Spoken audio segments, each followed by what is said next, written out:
el tema de costo parece menor, pero cuando ponemos algo en producción lo tenemos que evaluar. Tenemos que contar cada centavo de dólar, porque al final del mes o del día podemos tener valores que hacen em, que nuestra idea de poner un bot para determinadas cosas puede ser poco rentable, ¿no? En base o comparado con los beneficios que nos podría aportar. Bueno, hasta acá vamos con estos conceptos. Vamos ahora a lo que es la parte práctica. A ver,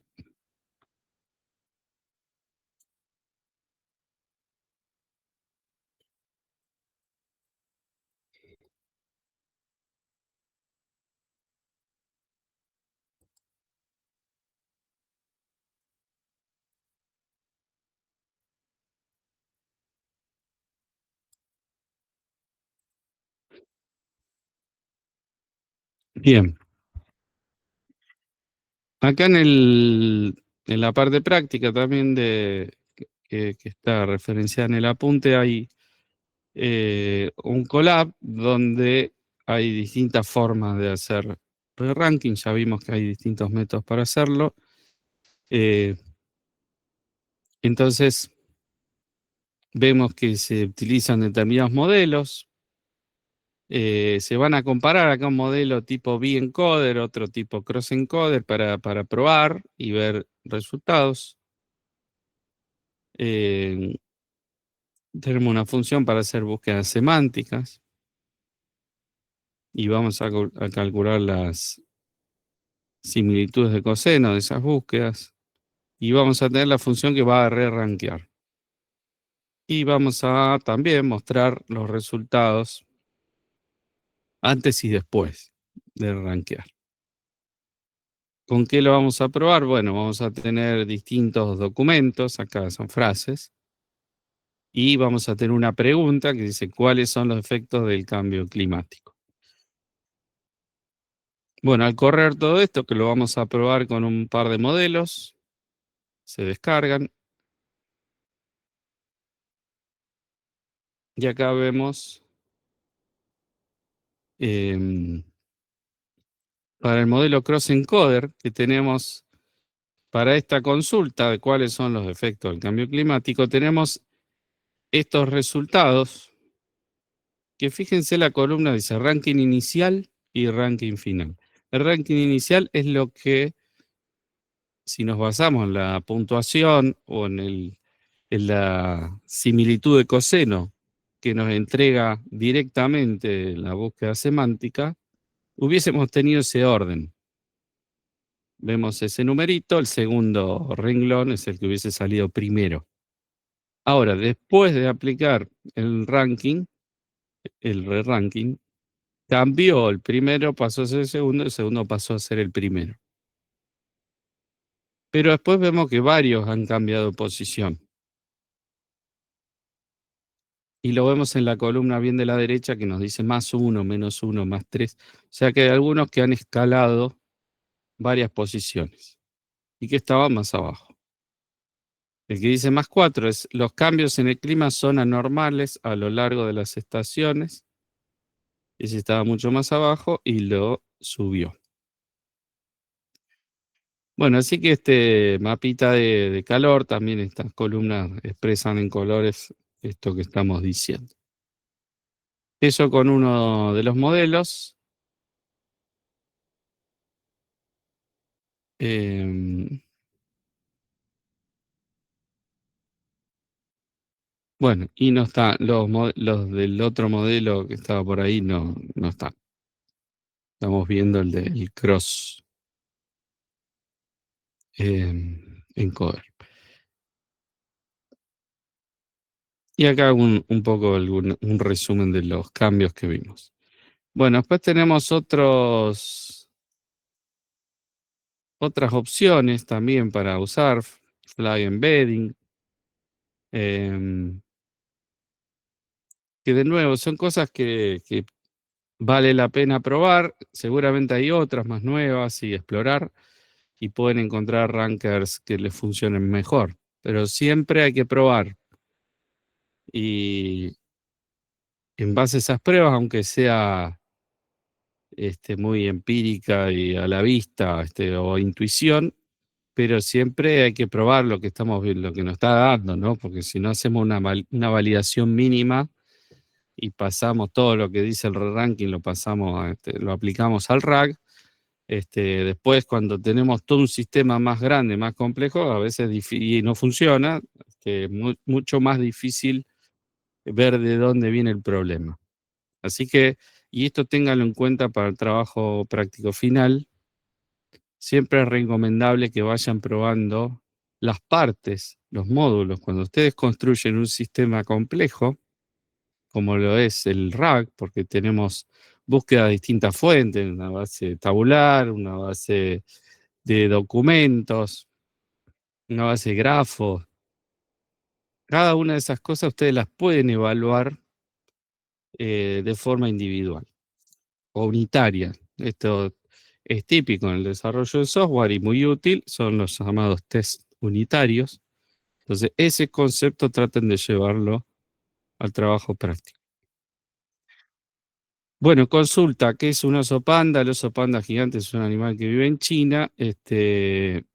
Ahí tenemos un ejemplito y después vamos a hacer la consulta con distintas frases. Así que acá ya nos vamos imaginando el resultado. eh, del caso de estas preguntas, respuestas que están ahí. El primero que dice hola, ¿cómo estás? No tiene nada que ver que es uno de esos pandas, y eso nos da -11 y el otro nos da 6 puntos. Esto también, ojo con esto, no es un valor entre 0 y 1, así que también depende el modelo de cómo va a entregar ese puntaje. Así que estén atentos al tema del puntaje.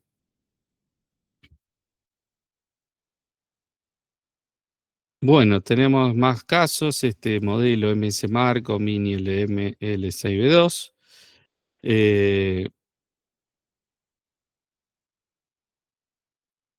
con datos similares a los que vimos antes.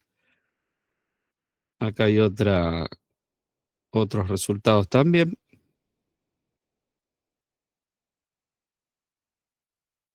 Parecen razonables. Acá las jirafas son los animales terrestres más altos del mundo, no tiene nada que ver. Y los pandas gigantes son nativos de China y se alimentan principalmente de bambú. Bueno, están rankeados bien abajo, así que parecería que está todo bien.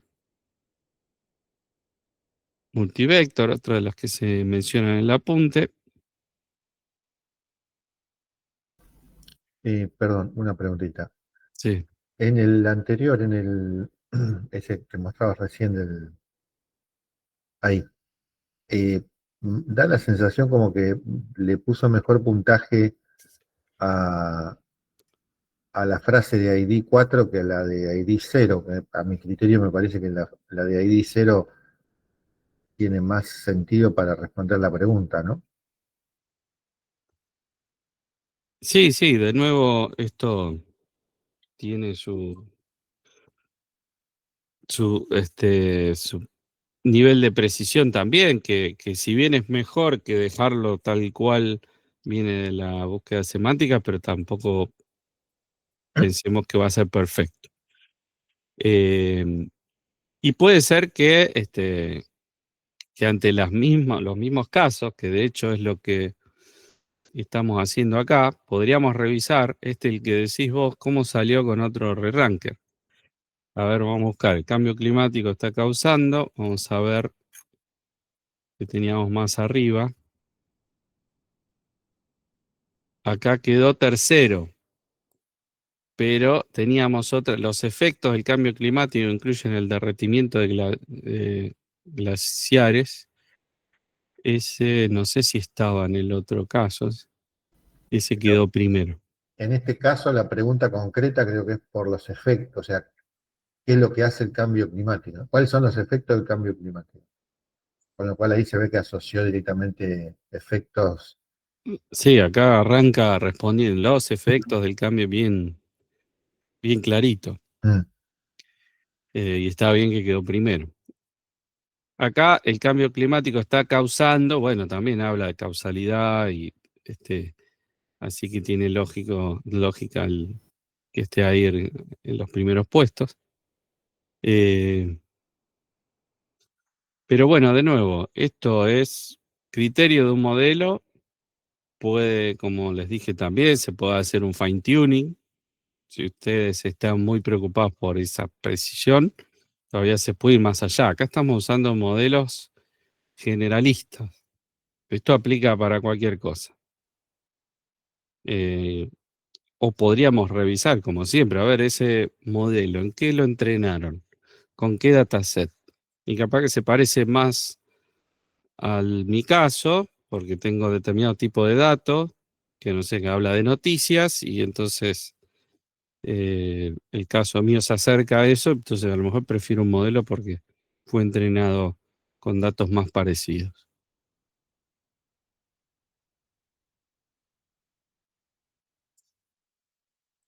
Bueno, acá hay otro, como estábamos viendo antes, que fíjense, la puntuación tiene unos valores que se alejan mucho de esos valores cercanos a entre -10 y 10, como estábamos viendo antes.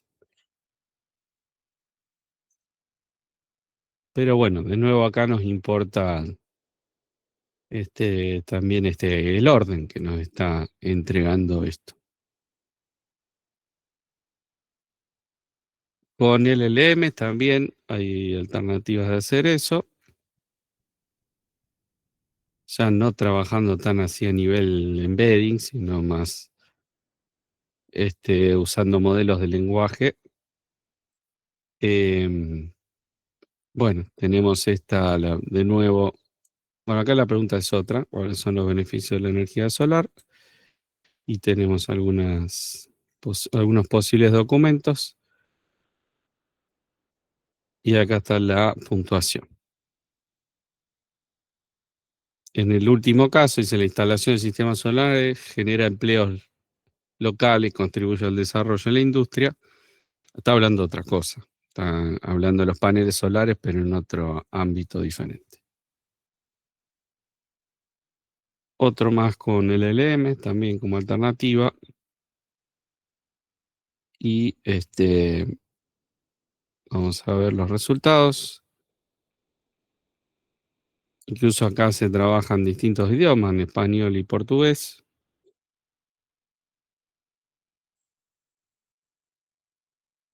Y acá tenemos valores un poco más discretos. 0,28 y 0. Digamos, en el caso, bueno, todos estos no tienen nada que ver con la pregunta.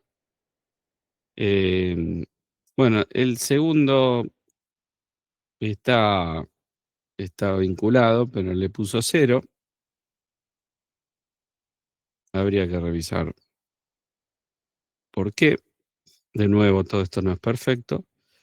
Y acá en el caso de portugués, este, bueno, acá tenemos un par de resultados, pero bueno, llama la atención, habrá que revisar el ejemplo también, a ver si no tiene algún problema, porque los valores son medios, si bien con de que punto flotante, pero discretos. Y acá tenemos finalmente un caso que este es más interesante por el tema de que utiliza prompt. Acá le estamos dando el system prompt diciendo qué tiene que hacer. Y vamos a usar Phi 4, que es uno de los modelos que usamos la otra vez, y con Olama. Le vamos a pedir que nos genere relevancia y bueno, estos son los resultados. ¿Qué sucedió perdón, la Guerra de las Malvinas? Eh, Acá le estamos dando una serie de... A ver, vamos a revisar de nuevo el prompt. Identifica los elementos clave de la pregunta, busca evidencia relevante en el contexto proporcionado, organiza la información cronológicamente, formula una respuesta, verifica si está respaldada en el contexto. Es otro tipo de análisis. Pero ante una pregunta este, y las respuestas, a ver, ¿cómo? Perdón, voy más arriba.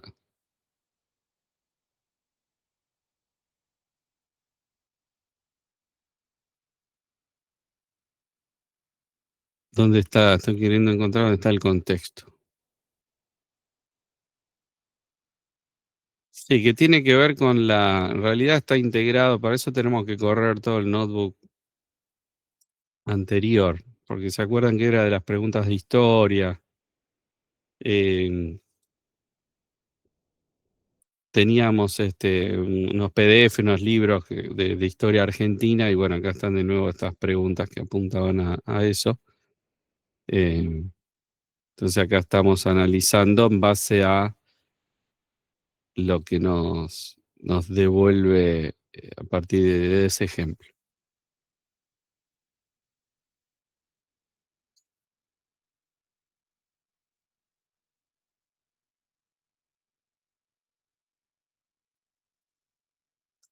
Bueno, hace todo un análisis, vemos que analiza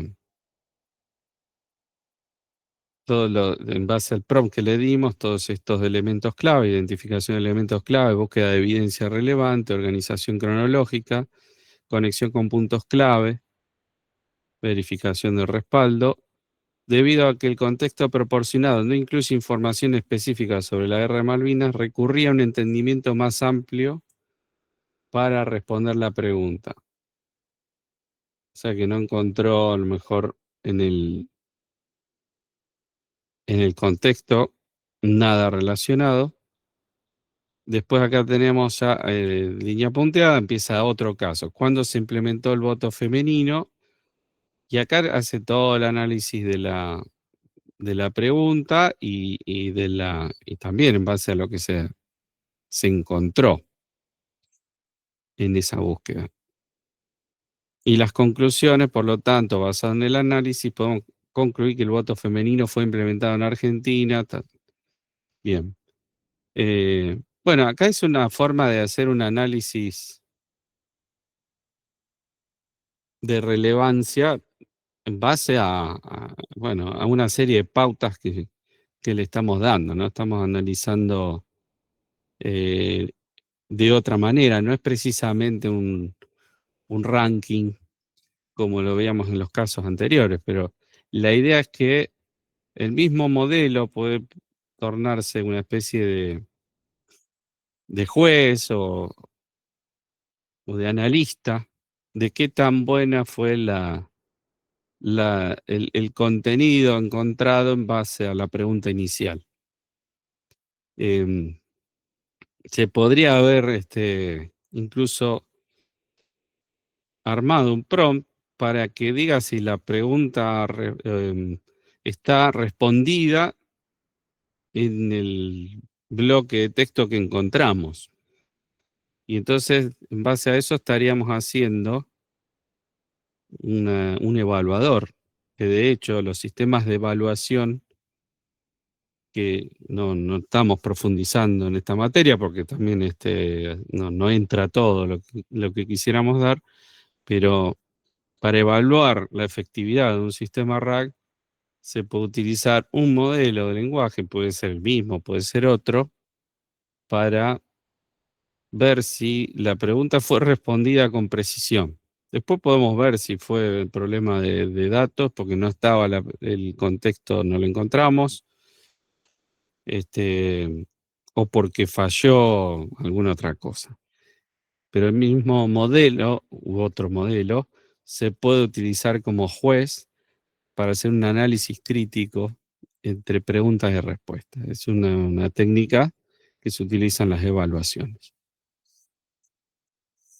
Bien, eso es más o menos re-ranking, hasta ahí llegamos con eso y es importante que lo veamos integrado en todo entendamos bien dónde va integrado en todo el proceso. Si vamos más arriba, cuando estábamos haciendo el RAG, en algún lado teníamos, no sé si por acá, un gráfico donde está todo el proceso. Es importante entender dónde va y por qué, ¿no? Si nos cruzamos acá de los bloquecitos del lugar, porque no estamos entendiendo bien la complejidad de todo el proceso, que es un error común y esto lo entendemos y lo vemos en la materia, en la medida que vamos dictando la materia vamos viendo casos y es común a veces equivocarse en tener la vista global de todo el proceso.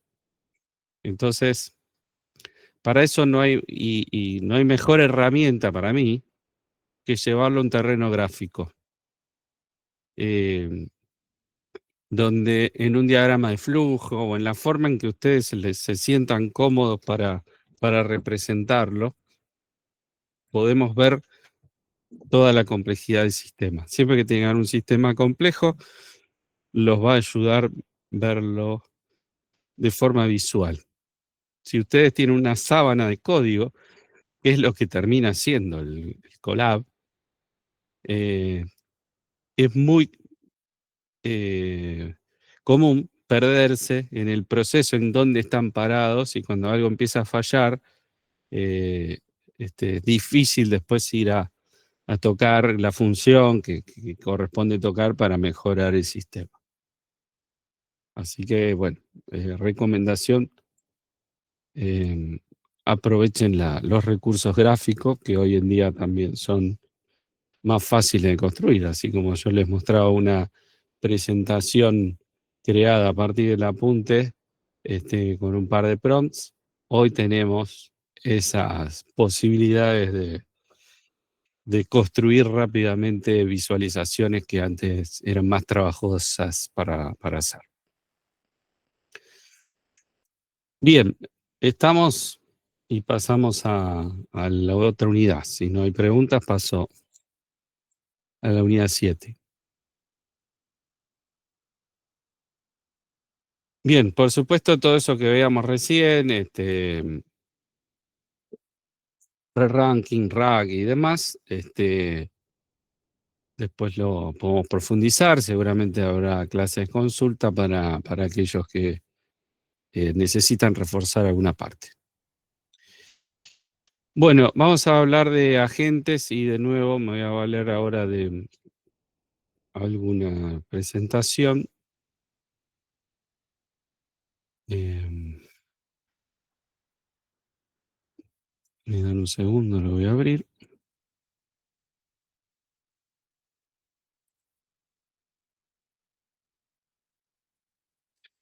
Bueno, vamos a hablar de agentes.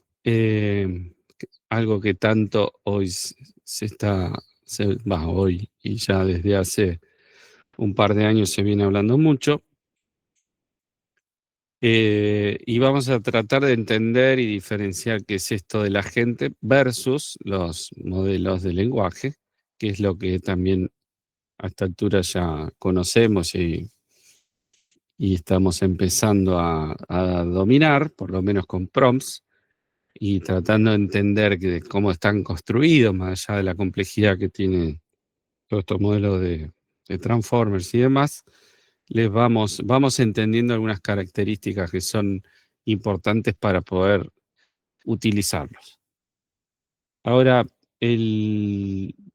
los agentes y este nuevo mundo de agentes lo que viene a tratar de resolver son algunas limitaciones de estos modelos que son tan potentes y que se miden y vemos que cada vez tienen capacidades que ya en algunos benchmarks, en unos cuantos diría, nos superan en capacidades como humanos.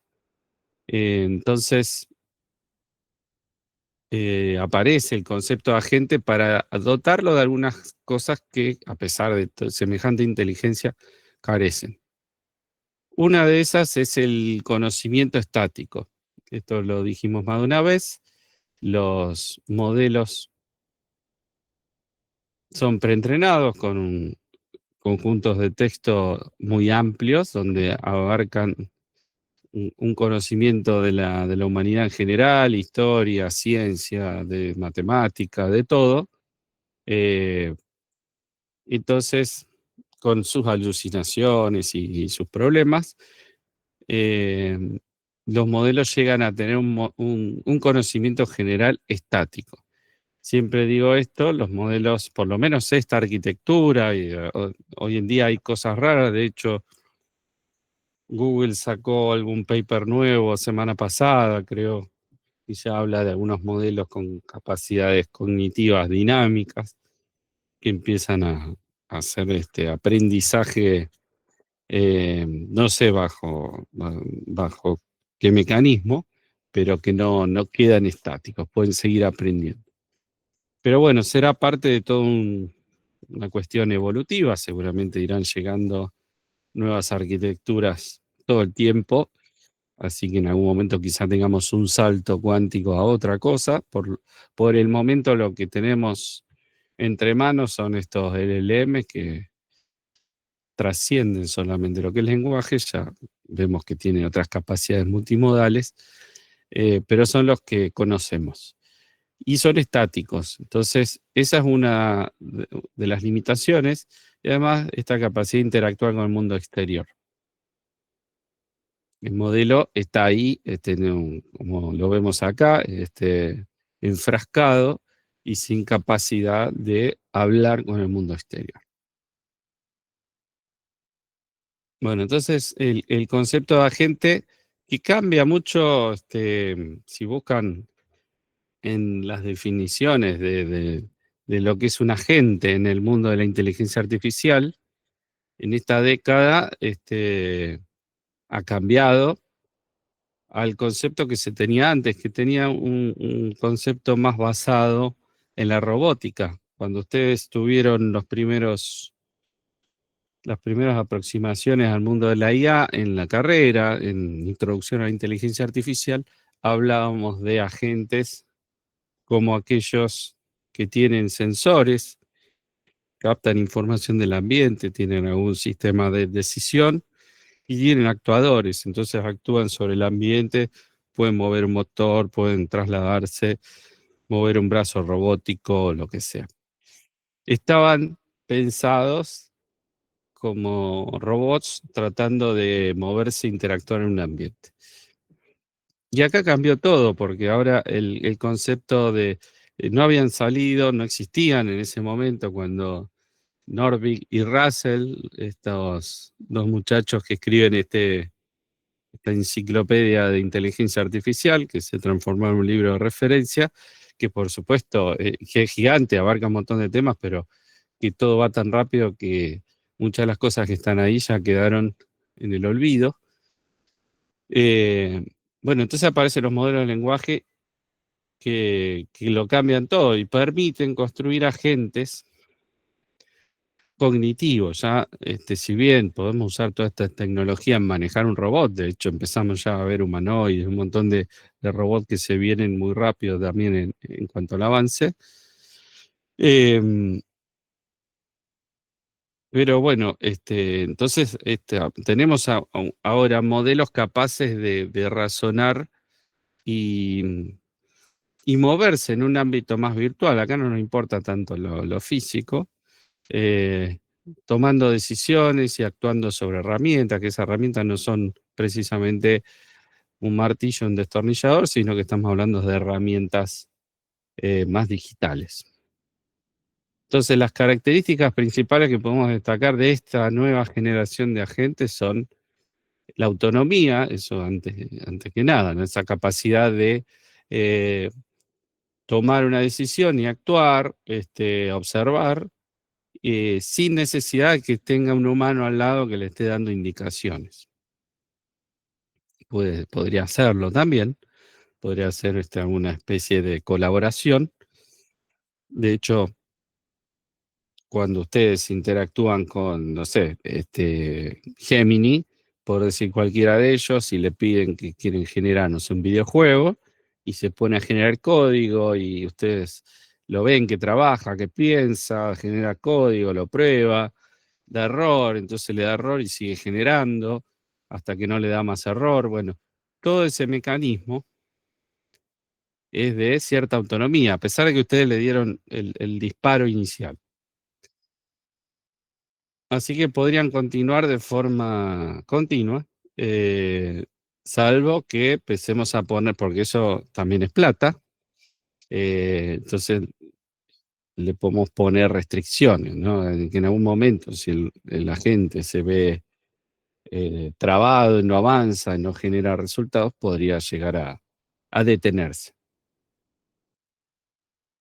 Bien, se supone que también pueden ser proactivos, pueden razonar sobre los próximos pasos para alcanzar el objetivo final y están orientados a objetivos, ¿no?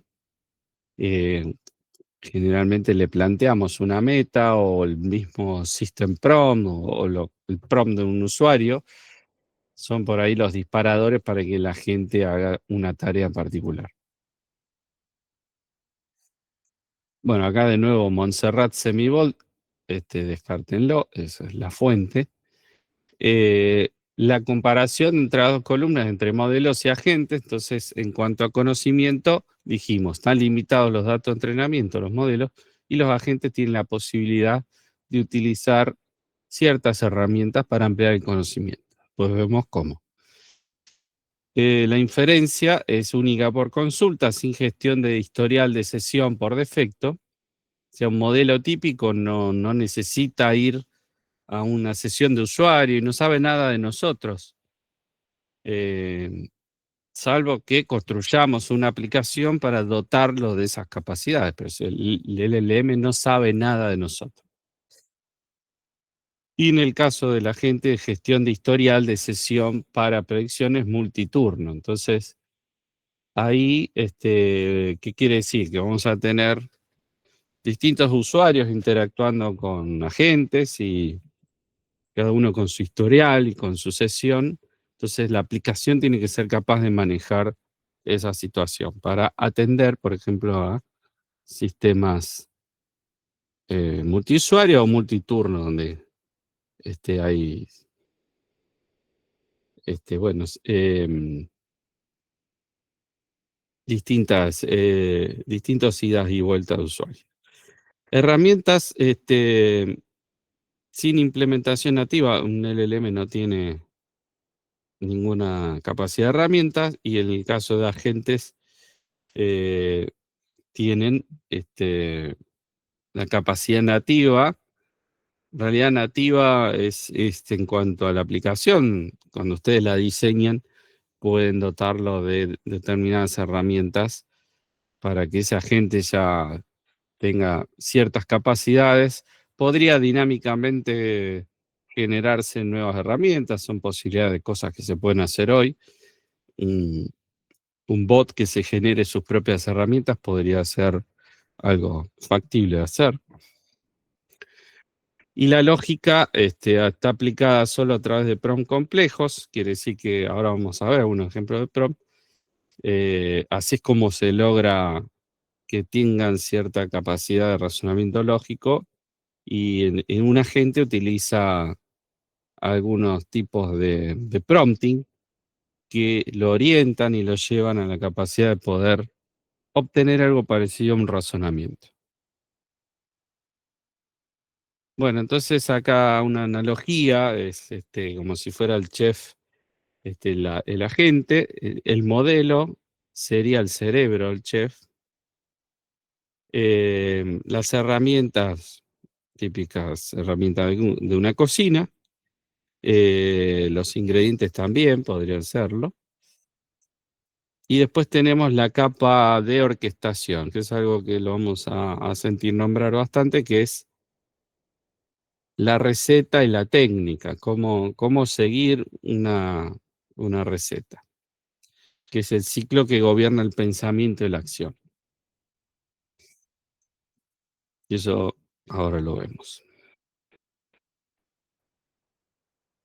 Bien, entonces Dijimos que el modelo sería el cerebro del chef, el decisor centralizado, iba a tener un propósito general, el LLM estamos hablando, es un modelo de propósito general, no tiene por qué ser algo específico, podría tener un ajuste fino, pero no necesariamente, y tienen capacidades multimodales hoy en día muchos de los modelos, y podría estar ajustado, ¿no?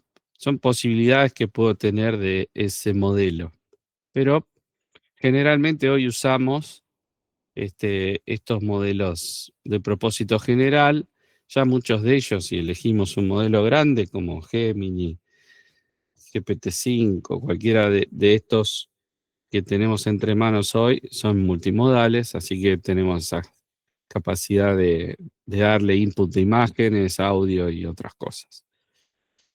Eh, Bien, la función principal, el decisor centralizado y el motor de razonamiento. Debe ser capaz de seguir marcos de lógica y razonamiento basado en prompts como React, Chainmotog. Vamos a ver cómo se construye eso.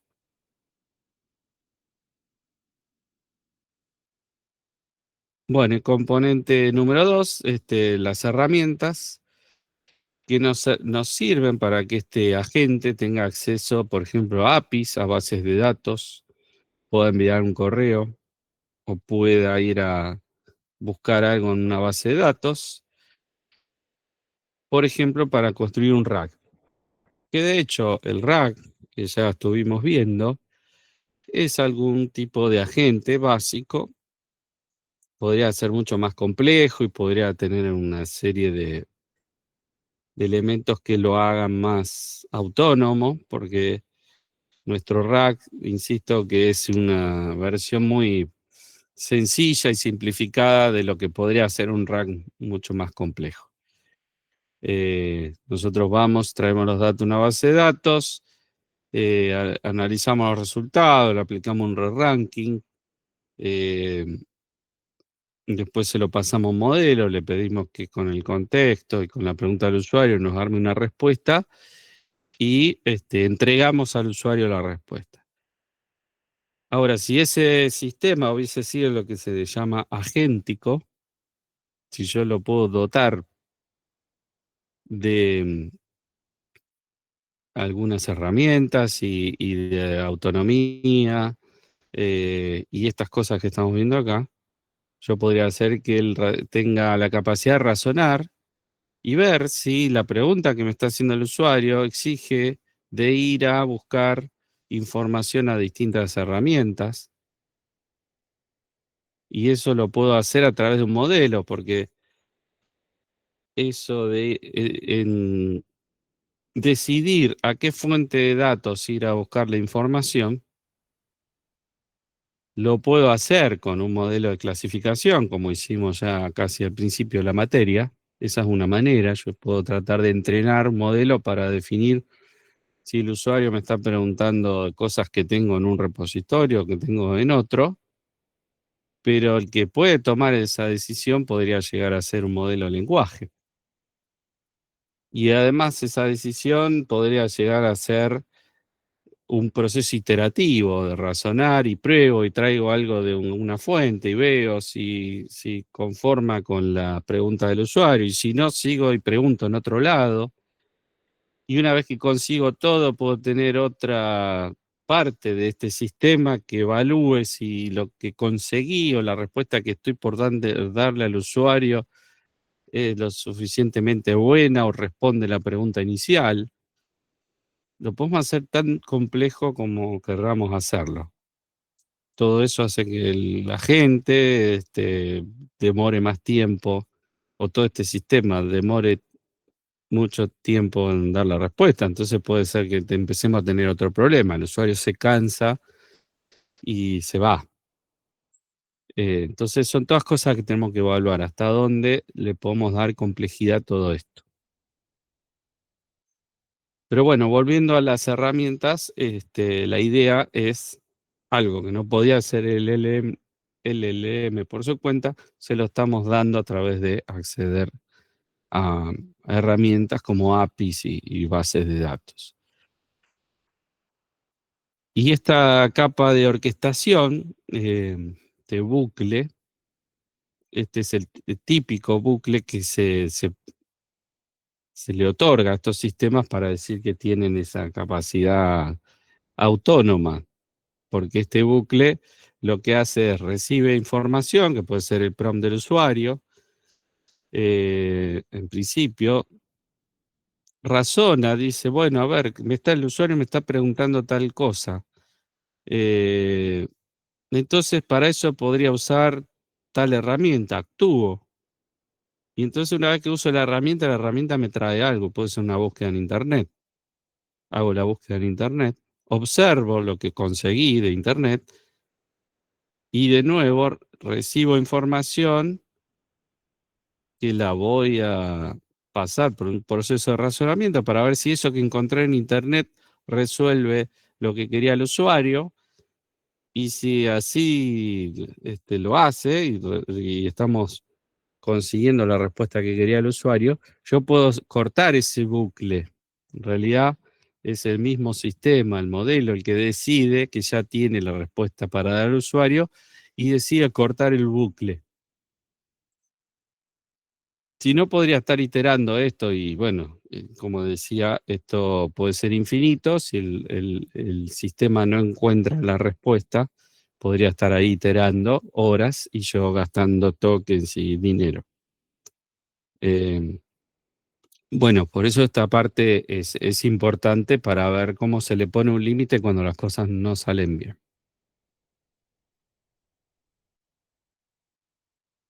Bueno, y para conseguir estos razonamientos con un LLM, hay formas de hacer prompts eh, que estas son algunas de ellas, Chain of Thought, Tree of Thought y React.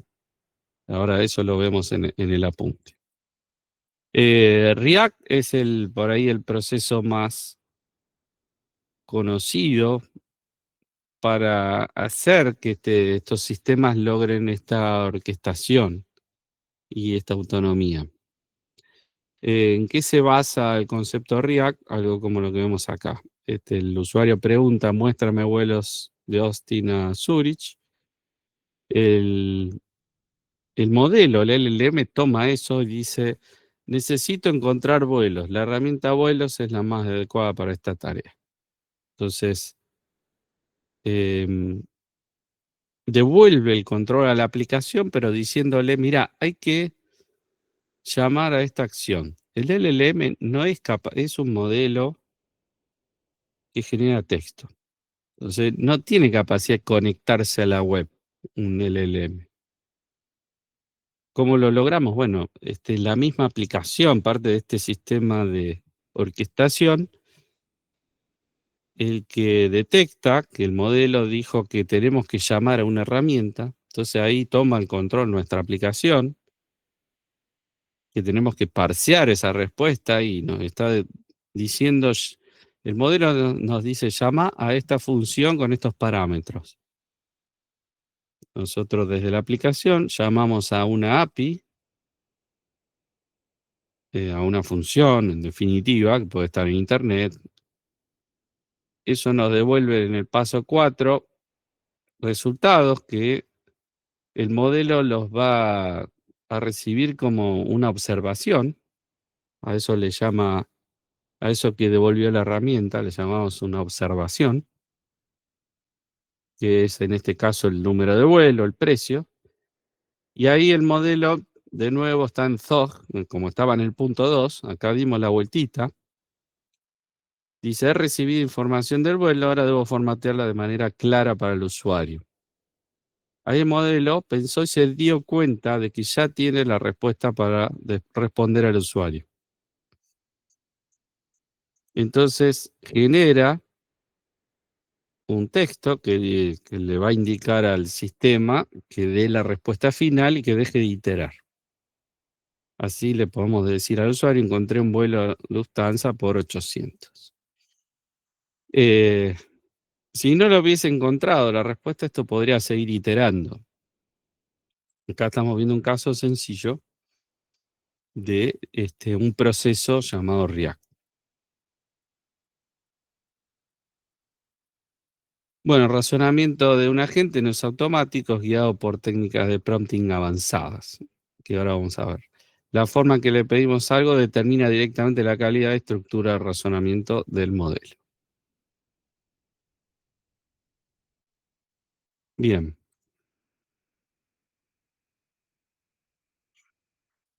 todo esto que estamos viendo está plasmado también en el apunte.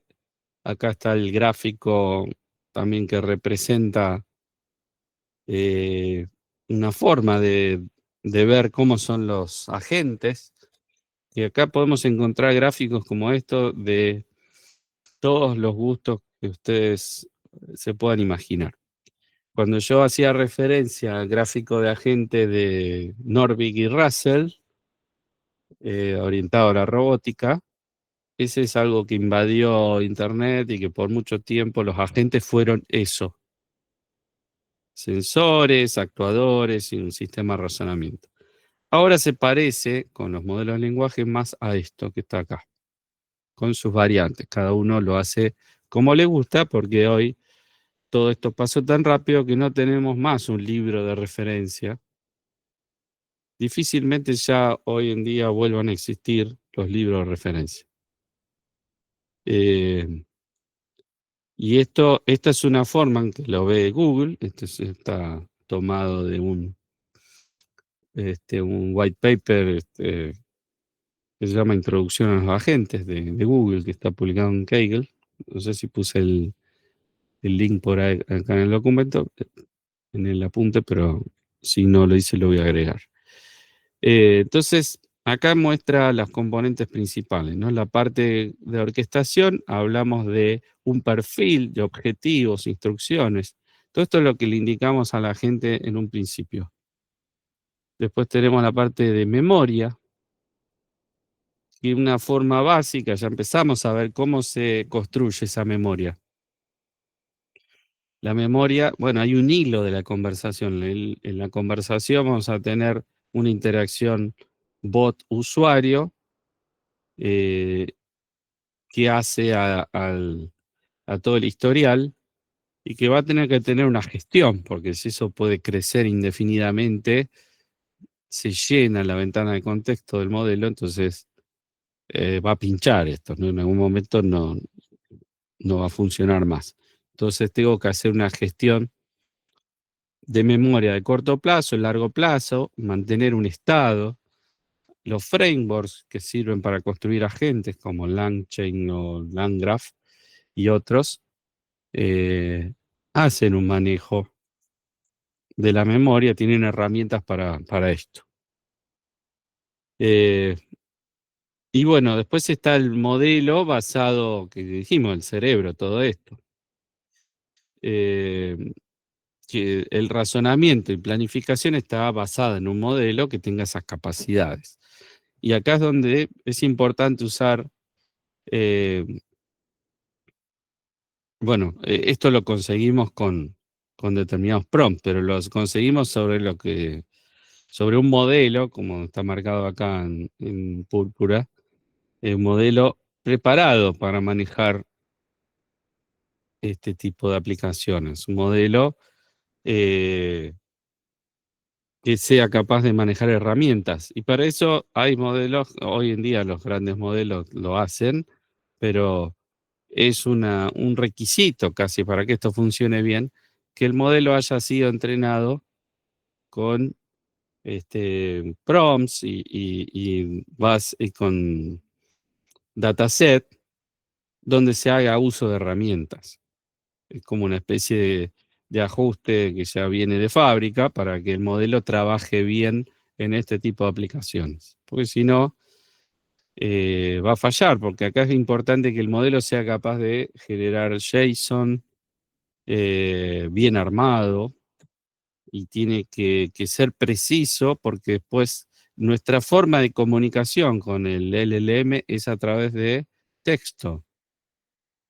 Y el texto, si yo lo quiero, el modelo me dice, llama a esta función con estos parámetros, me lo dice en texto. Solo tengo que parsear eso. Tengo que interpretar y después tengo que hacer la llamada real a la función. Si algo falla de todo, si no está bien formateado, me falta una comilla, me falta una llave, falla el modelo, falla la gente. Bien, ya hablamos de herramienta, orquestación, la comparación que vimos antes, todo esto estaba plasmado en la presentación. Acá de nuevo un caso típico de React, el bucle React. Quiero tomar un vuelo, voy a buscar vuelos, llama a la herramienta y acá dice Action Input. Esto es lo que vuelve los vuelos desde Austin a Zurich, me lo devuelve la API. Acá hago la observación, si con los datos que tengo devueltos por la herramienta tengo la información suficiente. eh, Ahí se lo indicamos directamente y acá viene de nuevo el proceso de razonamiento, de pensamiento.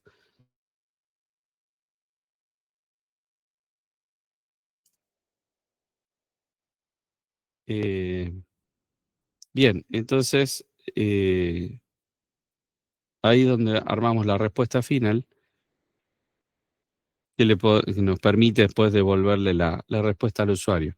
Y me puedo valer de distintas herramientas, APIs para saber los vuelos, búsqueda en Internet, generar código y ejecutarlo. Y usar una calculadora, bueno, todo lo que a ustedes se les ocurra.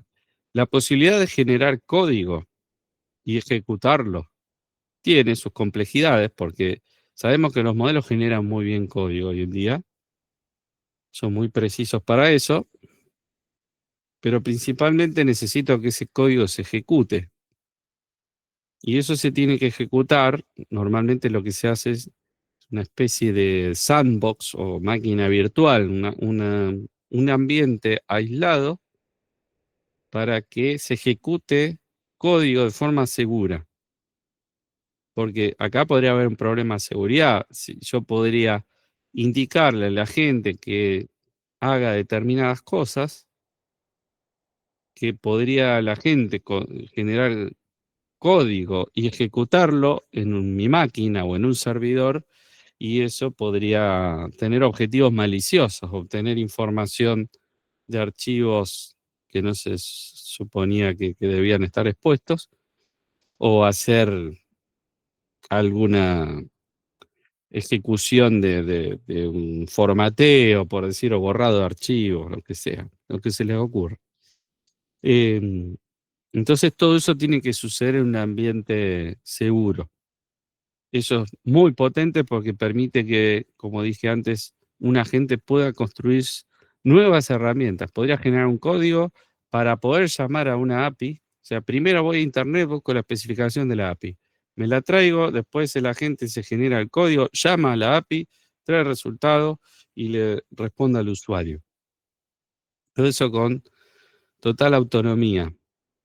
El poder de eso es infinito. Y bueno, eso es parte de lo que hace que esto sea revolucionario.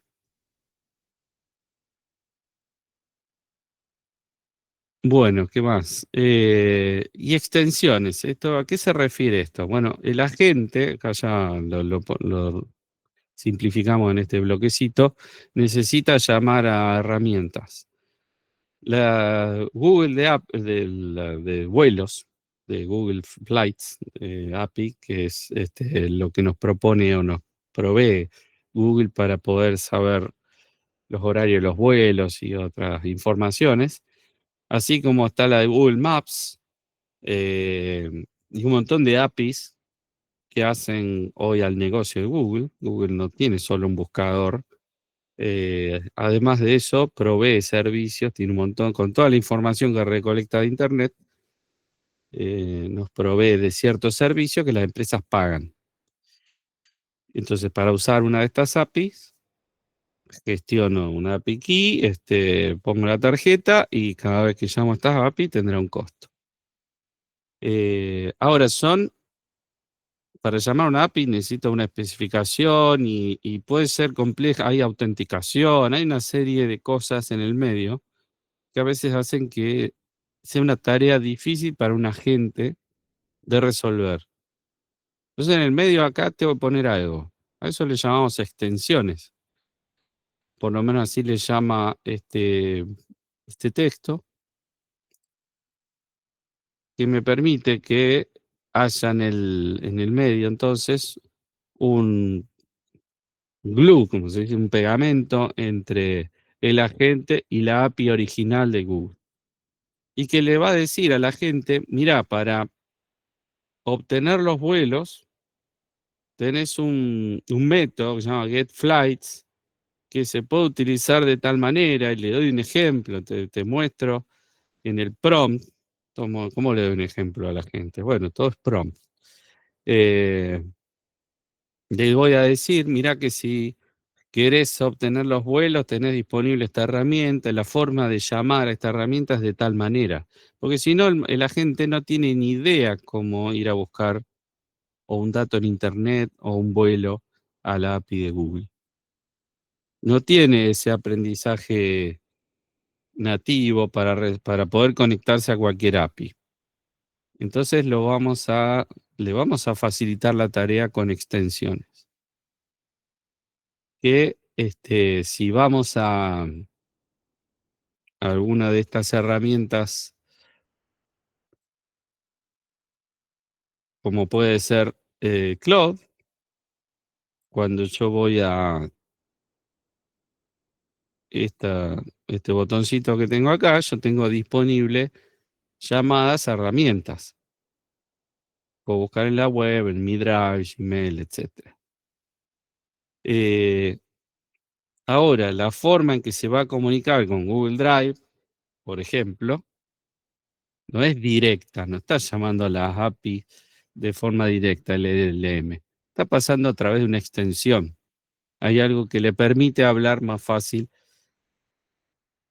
para que esto no falle, porque si no, como les decía, es muy susceptible a fallos. Cuando no especificamos bien cómo usar una herramienta, el modelo no tiene por qué saber cómo hacerlo.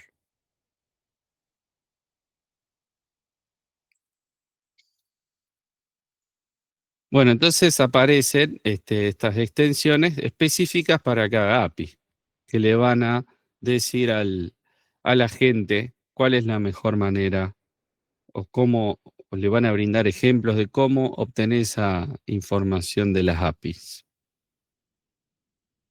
¿Se entiende esto?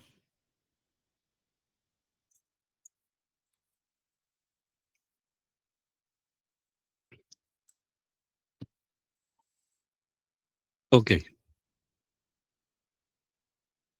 Bueno, y acá donde aparece también, y esto no quería dejar de mencionarlo. Perdón, una preguntita.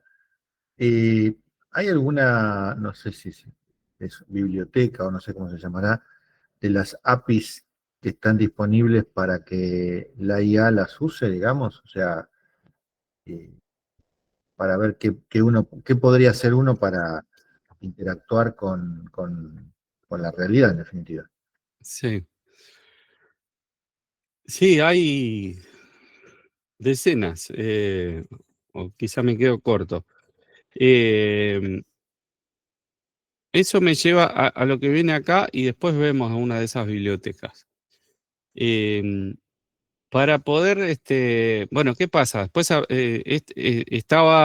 aparece este concepto de extensiones, ¿no? Para poder hablar, para que una gente pueda hablar con distintos servicios. Em,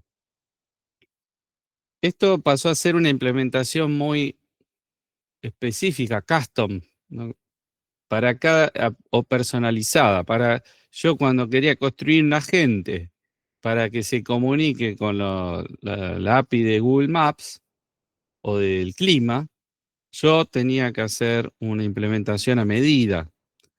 Y bueno, entonces empezar a meter esa extensión, empezar a desarrollarla, probarla y renegar, y otro estará haciendo lo mismo y todos hacíamos extensiones. ¿Qué pasa? Eh, Si yo quiero poder reutilizarlas o quiero incluso vender una extensión o quiero algo, un trabajo que ya hice, se lo quiero compartir a otro, ¿cómo hago cuando el otro usa otro framework de agente? Em, Otro lenguaje, podría ser uno trabaja en Python y el otro está trabajando en Nodes, en JavaScript y Node o TypeScript, lo que sea.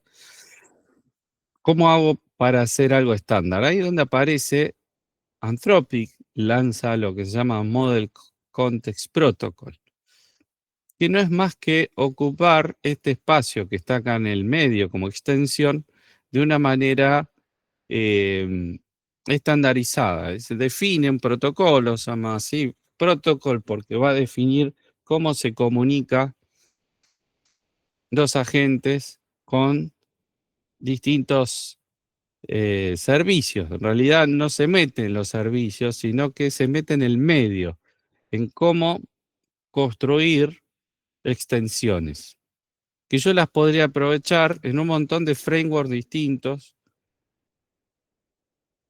Entonces permite acá sí que aparezcan catálogos de herramientas. Cuando vean herramientas MCP, nos referimos a que se encontró una manera de construir extensiones para poder reutilizarlas en distintos frameworks. Entonces yo las puedo usar desde Cloud, desde ChatGPT, eh, desde Cursor, del entorno de programación, desde un montón de, no sé, todos estos, en Visual Studio Code le puedo agregar un montón de agentes. Le puedo poner Ru Code, Klein, que son todos estos chatbots. Le puedo poner Cloud Code, Codex de OpenAI, Gemini, Glee, o sea, todas estas herramientas también para poder hablar con agentes, hoy me permiten enchufarle estas extensiones MCP compatibles. Entonces, cualquier sistema de diálogo que hoy soporte MCP me permitiría agregarle herramientas estándares. Entonces, si yo voy, vamos a hacer una búsqueda en la web. em,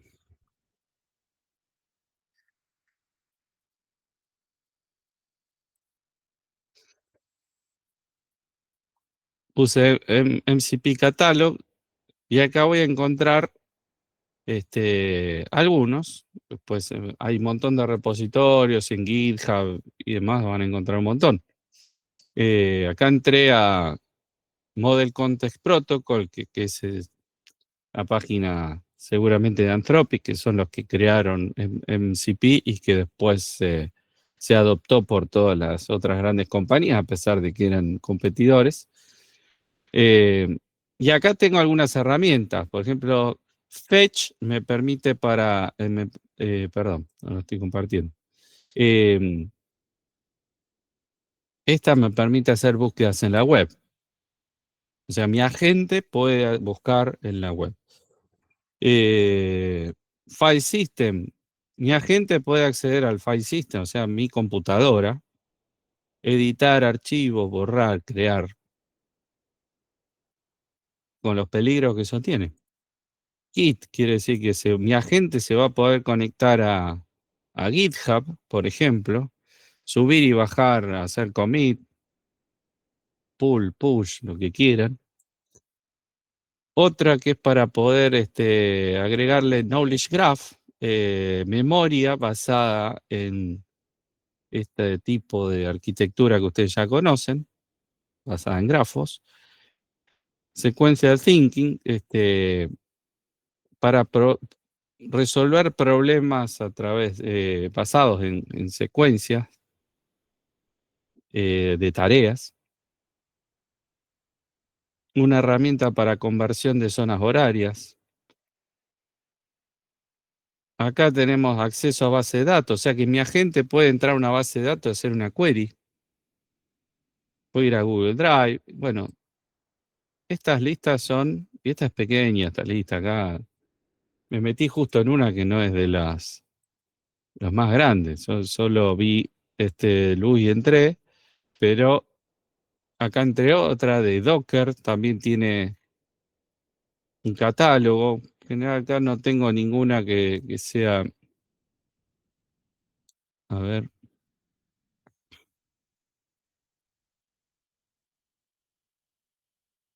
bueno, este me gusta más porque tiene un buscador. Ahora, una pregunta. La IA, cuando yo de alguna manera le habilito o le facilito todo esto que vos comentabas, ¿no? O sea, por ejemplo, que busque en internet o que disponga de alguna manera de mi file system o de cosas por el estilo. Todo lo hace en nombre mío, o sea, no sé si se entiende. Sí, sí, bueno, a estos MCP, para poder entrar a Google Drive, por ejemplo, necesita credenciales. Para entrar a GitHub necesita credenciales. Entonces, ustedes le van a tener que configurar a estos MCP las credenciales para entrar a esos servicios, salvo que sea un servicio sin autenticación, pero en casi todos los casos Sí. van a necesitarla. Entonces, sí, van a entrar en nombre de ustedes o del nombre de la cuenta que ustedes le hayan puesto ahí. ¿Y las búsquedas en internet también? Sí, ahí tenés a ver si acá tenemos web scraping o search. Acá tenés de todo tipo, entonces hay algunos, bueno, acá hay empresas, por ejemplo, Airbnb, te propone su propio buscador para que vos en ChatGPT, si lo conecto a Airbnb, entonces yo le puedo preguntar, bueno, recomendame lugares en la costa de tal característica. Ahora, eso es una búsqueda sobre un servicio web, pero si yo quiero hacer búsquedas en Google, ahí también tengo servicios, o sea, porque nadie regala nada acá. Entonces, No, sí, me eh, imagino que. eh, claro, entonces me voy a tener que valer de determinadas APIs que a lo mejor terminan pagándole a Google, pero a mí me agregan valor porque me están haciendo un puente para ir a buscar a Google, por ejemplo. Eh, y bueno, entonces yo puedo elegir aquel que me guste más de la manera que busque. Eh, Ser API, esta es una de las más conocidas para poder hacer búsqueda en Internet. Eh, a veces no tiene costo o tiene costo a partir de determinada cantidad de llamadas. Entonces, por ahí las pueden usar.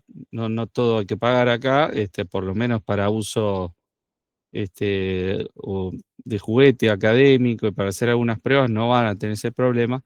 Pero esta SERP API, MCP Server, esta es una conocida para poder hacer acá búsquedas de Google normales, pero después en otros servicios más específicos de Google también. Yo puedo traer transcripciones de YouTube.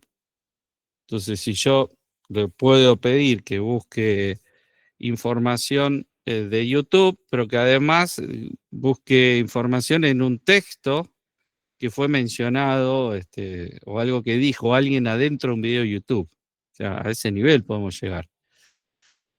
Eh, Así que bueno, esto es un universo que se abrió acá. Hay a rolete herramientas y ustedes podrían llegar a construir las propias. Entonces, a lo mejor ustedes dentro de la empresa donde ustedes están podrían desarrollar un servidor MCP que no es complejo de hacer, con FastAPI, algunas cosas que ya tiene Python, no es difícil de hacer. Ustedes podrían construir la propia herramienta para acceder a algún servicio, algún dato, algo muy específico de la empresa de ustedes. Entonces, ahí no lo van a encontrar en un catálogo, sino que lo podrían construir ustedes. Bueno, así que las capacidades que tienen los agentes hoy, aprovechando todo esto, son tremendas. Hay que construirlos, hay que hacer que todo esto funcione. Yo si lo lleno a la gente de herramientas, ustedes, la tentación acá que le pongo 500 herramientas y yo le pido cualquier cosa al bot y lo resuelve. Bueno, error. Cuantas más herramientas le ponemos a un agente, más posibilidades va a tener de que haya conflictos entre las herramientas o se confunda de qué herramienta utilizar. Entonces no se recomienda más de 10, de dotarle al mismo tiempo más de 10 herramientas. Pues ya le empiezo a dar muchas, el prompt se hace muy grande y bueno, empezamos a tener problemas y va a tener dificultades para usar las herramientas correctamente, entonces va a empezar a iterar, y entonces bueno, se degrada toda la performance. Por eso es que muchas veces se dividen las capacidades de herramientas en distintos agentes. Entonces a lo mejor un agente llama a otro agente especialista en otro tema. Entonces estamos hablando, ¿no?, de que los agentes hablan entre sí y demás. Son cosas que no vamos a poder abordar en la materia en concreto, ¿no? Sepan que existe, que hoy ya los agentes se pueden hacer dialogar. Las personas podemos hablar con los LLM, los agentes pueden hablar con otros agentes. Bueno, el lenguaje natural no solo va entre humano y bot, sino entre bot y bot también. Entonces, las arquitecturas que se pueden armar son bastante complejas y a su vez potentes. Bueno, para lograr estos razonamientos que decimos, ¿cómo hacemos para que un LLM razone? Hay técnicas que se fueron descubriendo de forma emergente. Y ahí vino después, o sea, cuando se crea el LLM, nadie se pensó en esto de los agentes hasta que se fueron descubriendo algunas capacidades como vemos acá. Bueno, si hago esta pregunta, a ver, de nuevo, todo esto es conceptual. Hoy los modelos que hay son tan potentes que cuando se construye este apunte, algunas cosas eran tal cual se veían acá, se fallaban las cosas que dice el apunte que fallan, a lo mejor ya no fallan, porque los modelos son muy buenos. Pero quédense con lo conceptual. Si yo hago esta pregunta, me responde 81 millones. Bueno, esa es fácil. Ahora, si le digo, los números impares de este grupo suman un número par. Y la respuesta es no, los números impares de este grupo suman un número impar, 119. Bueno, hay que hacerle la cuenta, pero eso está mal, ¿no? Esa no es la respuesta. Ahora, si yo le digo los números impares de este grupo suman un número, de nuevo lo mismo, y le digo acá, resuelva dividiendo el problema en pasos, primero identifique los números impares, añádalos e indique si el resultado es impar o par. Al agregarle esto, porque el prompt, la parte anterior era similar, el sistema me responde de otra manera. Me responde así, paso a paso. Entonces, identifica números impares, ok. Suma los números impares, ok. Determina si el resultado es par o impar, y si el resultado de la suma es 41, 41 es un número impar. Por lo tanto, la suma de este grupo es un número impar. Bueno, conseguimos el resultado con principalmente por el hecho de haber agregado esto. Eso fue parte de lo que se fue descubriendo y hay papers que bueno, lo fundamentan y lo sustentan así que es ahí donde se bautizan a estas formas de prompting, como lo vamos a ver acá. Por ejemplo, esta, que es el llamado zero shot, que ya lo hemos hablado. Acá yo le digo clasificar el texto neutral, negativo, positivo. Este es el texto, sentimiento me dice neutral. Acá yo no le puse ningún ejemplo. Lo pudo resolver porque los modelos, en base a su conocimiento previo, tienen buenas capacidades de zero shot. Si, salvo que yo haga quiera confundir o le presente casos muy raros, cosas que hemos visto también en prompts similares a esto en algunas clases pasadas. Esto lo responde bien porque ya los modelos nuevos tienen esa capacidad zero shot de responder de una. Pero yo también puedo hacerle la vida un poco más fácil. En 2023, hace no mucho, aparecen las propiedades few shot, que son estas que están acá. Le damos la tarea de clasificar, pero les damos algunos ejemplos. Hoy el clima está fantástico, le digo post, ni siquiera positivo, negativo, le digo post-neg. El sistema se da cuenta con los ejemplos que yo le doy, qué es lo que cómo tiene que responder. Limitaciones que tiene esto, si yo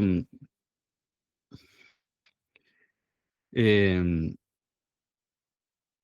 quiero dar tareas más complejas, no siempre funciona a pesar de que yo le dé ejemplos. Acá teníamos este caso de antes, ¿no? Le doy esto, los números impares de este grupo suman un número par y me va a decir, sí, los números impares de este grupo suman 107, que es un número par. Esto claramente está mal.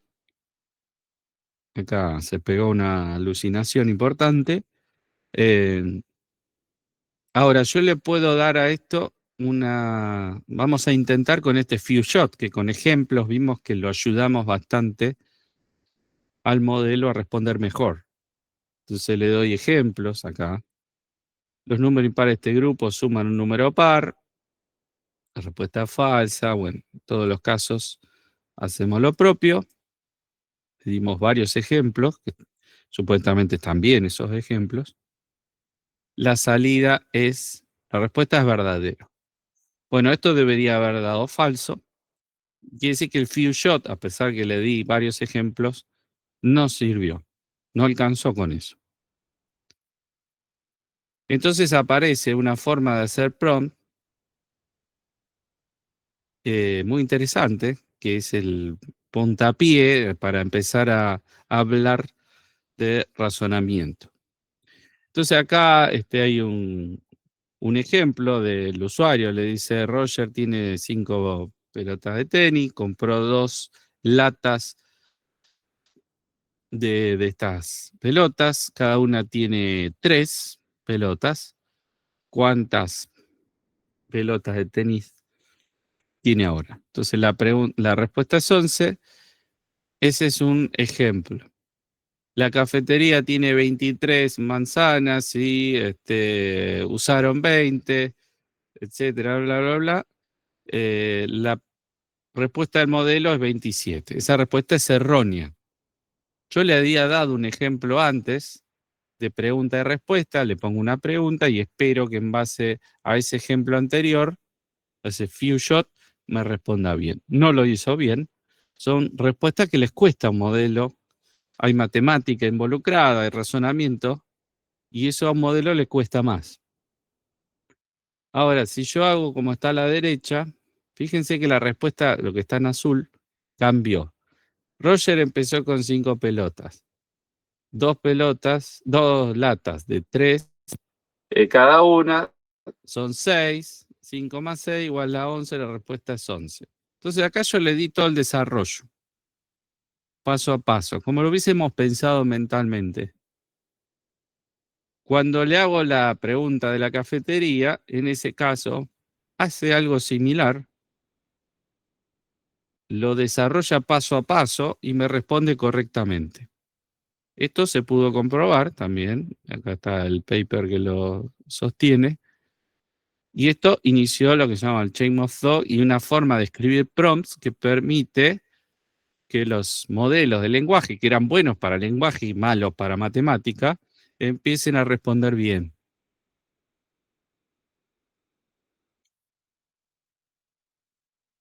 Bien, entonces acá podemos hacer algo así. como teníamos esos ejemplos de antes donde yo le daba la respuesta directamente, y acá le estoy dando un desarrollo, le estoy dando más información de los pasos previos para llegar a la respuesta. Entonces acá cambiamos, acá le estoy dando la cadena de pensamiento. A esto le llamamos chain of thought, le damos la cadena de pensamiento. Y le estoy dando distintos ejemplos. Entonces, vemos que la respuesta que genera es esta, y acá responde bien.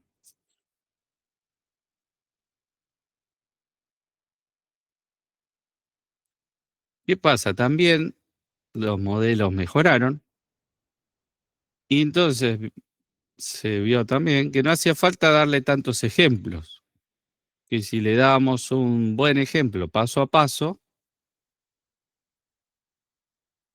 con uno solo podíamos obtener también respuestas correctas. Entonces ahí donde se pudo simplificar también.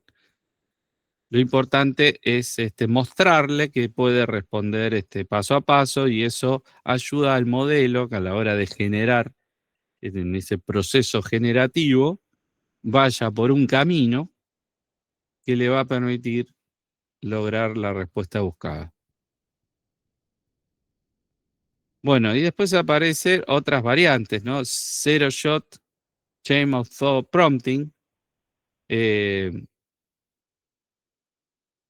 donde acá están los ejemplos que Few Shot, que lo vimos antes, Few Shot Chain of Thought, también lo vimos recién. Zero Shot es que no le doy ningún ejemplo y esto después me responde mal. Pero aparece esta gente que dice que con una frase mágica el modelo va a responder bien. ¿Cómo? Bueno, acá le da el problema y sin darle ejemplo, porque yo para darle un ejemplo tengo que conocer al menos un caso y presentárselo como un paso a paso. Pero en vez de hacer eso, le digo, pensemos esto paso por paso. Con esa frase mágica, el sistema empieza a responder paso a paso y responde correctamente. Al día de hoy, algo se parece a esto. Cuando sale GPT-5, teníamos ahí una posibilidad de que el sistema elija de forma manual, no, automática, cuál es el mejor modelo para responder. Tiene un modelo de razonamiento más costoso y un modelo rápido. El modelo de razonamiento tarda en responder y empieza a elaborar la respuesta y vemos cómo trabaja. Si nosotros pero el de razonamiento tenían las respuestas más elaboradas, más precisas. Entonces yo le podía escribir a ChatGPT cuando estamos en ese modo automático. Mirá, quiero saber cuáles son no sé, las capitales de los países de Europa. Y entonces, si yo le pongo abajo, eh, razona detenidamente, o algo así, o paso a paso, de ese modo lo estaba llevando, derivando al modelo a que vaya, en el automático, vaya al modelo razonador, al modelo más costoso. Y bueno, esas son ese tipo de sutilezas en un prompt. Fíjense cómo algo como esto nos puede cambiar la forma en que obtenemos una respuesta. Bien, acá vemos otro ejemplo. Chain of Thought de 0 disparos, pensemos paso a paso. Esta le doy el problema, que aparte el problema está igual como eran los anteriores. Le vamos dando el paso a paso. Con cuántas manzanas me quedé, se equivoca. Ahora el mismo prompt, le ponemos todo lo mismo, le pongo pensemos paso a paso y tenemos un desarrollo y llega a la respuesta correcta. Ahora, este ejemplo que vemos acá, si lo queremos reproducir hoy, ya vamos a ver modelos que no le pongo esto y ya lo hace igual. Ya cuando el modelo entendió que estamos haciendo un problema, le planteamos un problema de razonamiento, va por este camino del paso a paso. ¿Y por qué se fueron reentrenando estos modelos, incorporando todas estas capacidades con ejemplos y para lograr modelos más inteligentes, los fueron entrenando con estas capacidades? Esto permitió una nueva generación de modelos donde ya el razonamiento está embebido, ¿no? Lo que estamos viendo un poco son todo lo que fue pasando, lo que se descubrió. Eh, Así que bueno, todo esto, de algún modo, si prueban, le dan ese problema a ChatGPT y lo va a responder bien. O sea, son tremendos los modelos que hay. Bueno, después acá vamos a React, que es parte de ese proceso que vimos antes. Digo, en la presentación anterior, en los slides, el usuario hace una entrada. Tenemos un primer razonamiento para definir, bueno, ¿qué hago con esto? Acá tengo un usuario que me pregunta algo. ¿Cómo le respondo? Necesito una herramienta, ¿cuál es el próximo paso? Bueno, entonces el próximo paso es hacer una acción, llamar a una herramienta. Para eso el modelo me dice, mira, hay que llamar a esta API con estos parámetros. Entonces ahí paramos, tomamos el control de la aplicación, en realidad siempre está de algún modo bajo nuestro control, llamamos a la API, obtengo resultados, todo eso Python, ¿no? Python le vuelve a armar un prompt nuevo, porque este prompt va a ser acumulativo, voy a ir adicionando pedazos de prompt, eh, y bueno, entonces ahí donde le muestro la observación al modelo, mirá, esto es lo que me devuelve la herramienta, y ahí viene de nuevo el razonamiento, y dice, bueno, acá ya tenemos la respuesta, salimos del bucle y le damos la respuesta al usuario. ¿Con qué determina que no tiene que seguir dándole vueltas, digamos? Es el mismo modelo que evalúa en base a esa observación y a la query inicial, que ya tiene la respuesta en mano y que no vale la pena seguir llamando herramientas. Porque si no, podría seguir ahí. Bueno, es que eso pasa también, porque si la acción que llamamos a la herramienta y la acción no me devuelve nada, ¿qué puede pasar acá? Puede fallar la herramienta, puede ser que me devolvió un error la llamada a la API, que estaba caído el servicio, pueden pasar un montón de cosas. Entonces tenemos que ser cuidadosos en cómo se arma el prompt para tratar de salir de ahí. Y si no, lo que tenemos son esos cortes por si el sistema iteró 20 veces y no consigue salir del bucle, cortamos. De hecho, es una salida de seguridad que tienen todos los agentes Claro.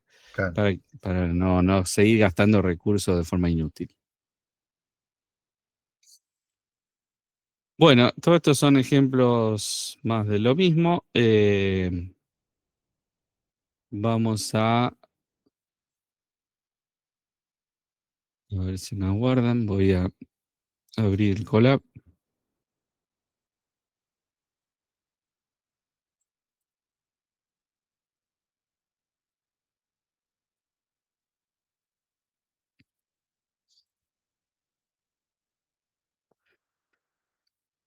Bien. Para probar bueno, estos ejemplos de razonamiento, acá hay algunas, se instala, ¿no? El Olama con algún modelo, lo tenemos acá arriba, instalación de Olama, acá le ponemos un modelito, el Gema 3, son modelos chicos para poder correrlos de forma local acá en Colab. Podría ser Phi 4, bueno, son modelos para jugar dependiendo también la capacidad de GPU que hayan conseguido, alguna puede ser que la cantidad de RAM no sea suficiente. Este modelo de 12 billones de parámetros requiere una buena cantidad de RAM. Yo tengo la cuenta Pro, pero bueno, puede ser que a lo mejor Si alguno no la tiene, no lo pueda correr y tenga que ir a un modelo más chico. El Fit 3, Medium o Mini pueden andar. Bueno, levantamos los modelos con Olama, vamos a tener un modelo corriendo localmente y acá vamos a tener simplemente un ejemplito que le manda preguntas y respuestas. Manda preguntas, esperamos la respuesta del modelo. Entonces, lo que hacemos acá es le mando uno de estos problemas que vimos antes y vemos lo que me trae el modelo. Acá esto ya es de verdad, ¿no? Esto es lo que no es lo que dice el apunte como conceptual, sino que esto ya es una respuesta del modelo. Fíjense que me responde incluso con este formateo que es Markdown, para que salga en negrita este texto, y me va armando el paso a paso. Yo le dije, pensemos paso a paso. Y esta es toda la respuesta. Así que ahí vemos que me responde 10 manzanas, que estaba bien. Acá hay otro problema que le tiramos también, tema de cantidad de galletitas que se comió, que le dio, me prestó, compré, etcétera. Cosas que están hechas a propósito para que alguien se pierda, ¿no? En este razonamiento, que de hecho si lo hacemos nosotros, esto lo tenemos que pensar, ir haciendo la cuenta mental, y nos lleva a un cierto trabajito mental. Eh, bueno, responde, hay distintas formas de hacer el prompting acá. eh, a ver si están los ejemplos. Bueno, tengo el prompt directo, tengo un chain of thought y un zero shot chain of thought de los ejemplos que vimos antes. Le estamos dando las distintas formas de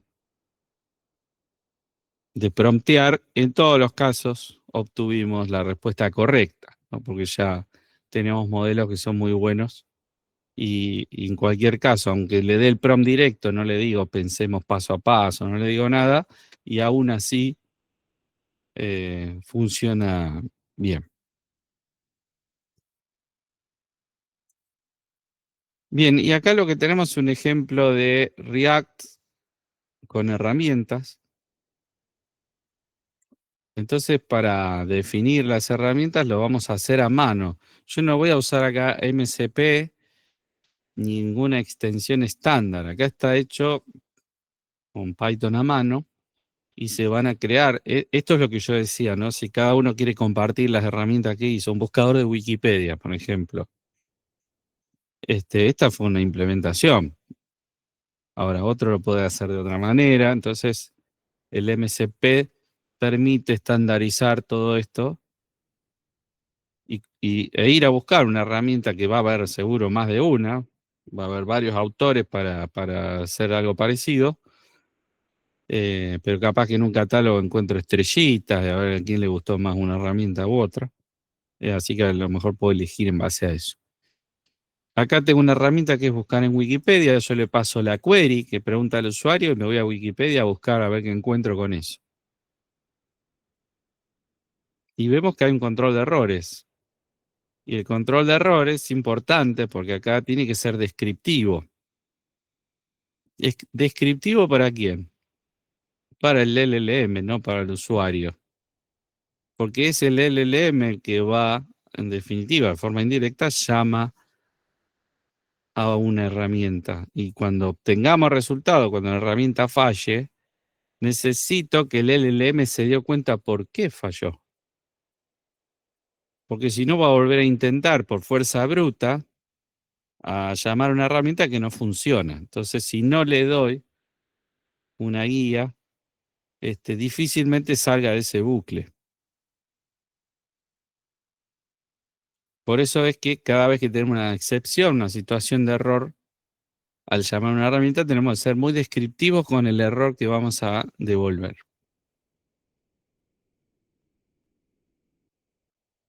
Bien, acá tenemos otra que es para generar chistes. Hay una página que se puede mandar vía API. De esta manera, un generador de chistes. Y bueno, son bastante malos y repetitivos, pero bueno, esas cosas existen. Y tenemos una calculadora de fecha. El LLM no sabe qué día es hoy. Si yo le hago una pregunta, ¿qué pasó ayer? ¿Cuál fue la noticia más importante de ayer en el mundo? ¿Cómo sabe esto? Si después hace una búsqueda, a lo mejor lo puedo manipular un poco diciendo, bueno, como voy a hacer una búsqueda en Google, le digo noticias de ayer. eh, Esto parece una canción, ¿no?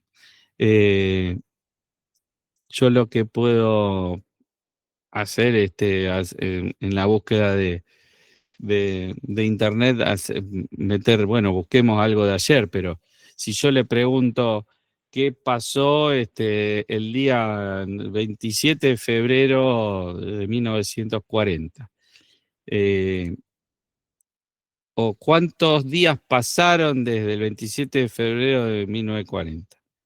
Bueno, esa es más difícil. Bueno, para eso tengo que saber qué día es hoy, para saber cuántos días pasar.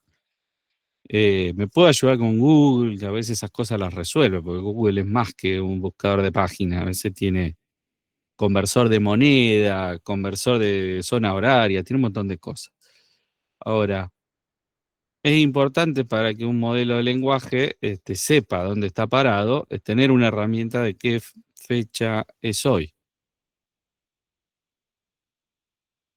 Bien, así que acá lo que voy a tener es cómo se desarrolló un React, este bucle, totalmente a mano. A mano quiere decir no usamos un framework específico.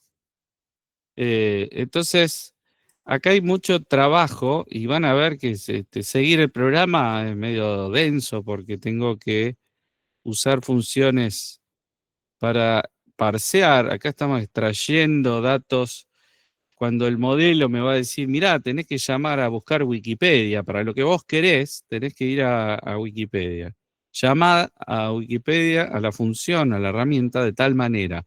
Me va a decir Wikipedia, paréntesis, el comilla, la frase que tengo que buscar en Wikipedia. Me va a decir todo el modelo. Pero yo después lo tengo que parsear eso, porque eso me lo devuelve como texto.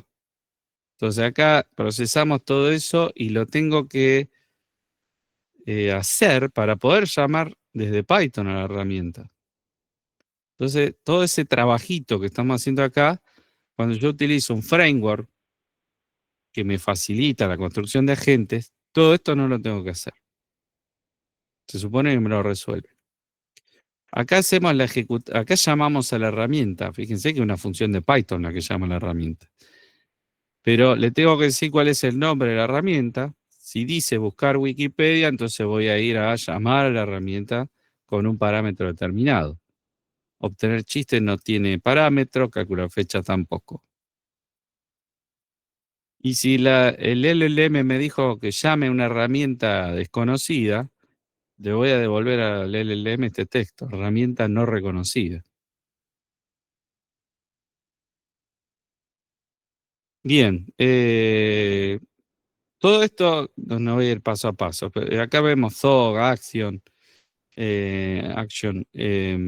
Todo eso es parte de estar haciendo un trabajo muy fino, de ir leyendo lo que me devuelve el LM y vamos construyendo un gran prompt acumulativo, porque se va acumulando, eh, donde el sistema, hasta que encuentra una señal de fin, cuando el modelo entrega algo como esto, el sistema se va a dar cuenta que tiene que salir del bucle. Acá dice terminado igual true, quiere decir que va a salir del bucle. Bueno, ¿y cómo hacemos todo esto para que este sistema funcione? Porque acá es clave, lo más importante de todo esto es darle un buen system prompt. Y acá están todas las indicaciones que le damos a la gente para que todo esto funcione. Eres un asistente que debe seguir el método React paso a paso. Nunca puede responder sin usar herramientas. Acá le digo cuáles son las herramientas y le estoy dando un ejemplo en este caso. Después le podemos dar un ejemplo más concreto. ¿Cuáles son las reglas no negociables? Mayúsculas. Prohibido inventar información, prohibido dar final answer sin haber usado herramientas para toda la información requerida, obligatorio usar herramientas para cada parte de la pregunta, obligatorio esperar observation antes de continuar. Bueno, todo esto, todo este prompt, es difícil hacerlo a mano, ¿no? Pero puede ser que tengan que retocarlo. Para el caso de que usemos un framework, no va a ser exactamente igual, pero parecido. Y hay muchos de estos prompts que ya están construidos como base que ustedes pueden usar y modificarlo y toquetearlo para que, por ejemplo, estas cosas las puedan ajustar de acuerdo a las herramientas que ustedes tienen. O incluso los frameworks se dan cuenta solo qué herramientas tienen disponibles y van a armar el prompt de forma automática. Bueno, cada framework trabaja de manera distinta y facilita o no las cosas de determinada manera. Así que habrá que ver cómo funciona cada uno. Bueno, acá le damos todos los pasos de cómo actuar en este proceso de React, de este bucle. Entonces le decimos que el pensamiento es qué necesito hacer ahora. La acción es llamar a la herramienta con parámetro. Y acá le damos un ejemplo paso a paso. Pregunta quién es Einstein. Acá, ¿quién fue Einstein? Y cuéntame un chiste. Acá le estamos metiendo dos cosas, ¿no? Se la estamos complicando a propósito. Paso 1, necesito buscar información sobre Einstein. No conozco detalles específicos sin usar herramientas. Eso lo pensó el modelo. Y me da esto. Action, buscar Wikipedia, Albert Einstein. Acá el sistema después se va a detener, va a llamar a Wikipedia y después le vamos a proveer lo que devolvió Wikipedia, se lo vamos a proveer al modelo. ¿Cómo? Construyendo un prompt de forma acumulativa. Bueno, después de recibir observation, yo ya tengo información sobre Einstein. Ahora necesito obtener un chiste usando la herramienta. Llamamos a esta. Después de recibir la segunda observación, tengo información completa de ambas herramientas. Puedo responder basándome en las observaciones recibidas. Y el modelo dice final answer, respuesta. Y acá está la respuesta que arma, ¿no? Restricciones críticas, nunca digas René Favaloro fue sin haber usado Wikipedia René Favaloro. Por esto le estamos diciendo, bueno, usa las herramientas y no respondas con el conocimiento propio. René Favaloro, una persona reconocida, así que probablemente puede ser que el modelo sepa o quiera responder. Bueno, más restricciones, ¿no? El prompt acá es fundamental. Tu primer paso es siempre action, no puede empezar con final answer. Bueno, son cosas que vamos ajustando, se aprende, porque hay veces que puede ser que esto arranca torcido, arranca mal y no actúa como pensamos, entonces el prompt se va retocando en la medida de que vamos viendo cómo se comporta esto. Y acá tiene el flujo de iteraciones, donde el modelo, llamamos al modelo con un mensaje, con dos mensajes, porque los mensajes están acá y se van acumulando. Este directorio, diccionario, se va acumulando y se lo pasamos al modelo. Ahí se va llenando la ventana de contexto. Esta es la respuesta que viene del modelo y acá procesamos la respuesta y me va a decir esta función si encontró una llamada a una herramienta. En realidad no, perdón, no es que le estamos suministrando cuáles son las funciones de herramientas que habíamos definido más adelante, más arriba. Bueno, está por ahí.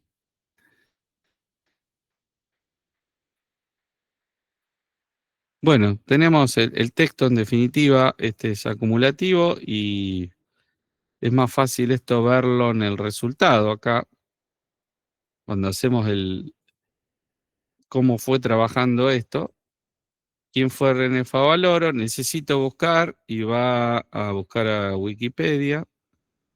Wikipedia le devuelve esto. Ahora tengo información de René Favaloro, necesito obtener un chiste, obtener chiste. Hemos obtenido este chiste, solo hay 10 tipos de personas en este mundo, las que entienden binario y las que no. Entonces acá ya tengo la información de las dos, ahora puedo responder basándome en las observaciones recibidas. Final answer, y acá está todo. René Favaloro fue tal cosa, para alegrarte aquí va un chiste, solo hay 10 tipos, bueno, el chiste de antes.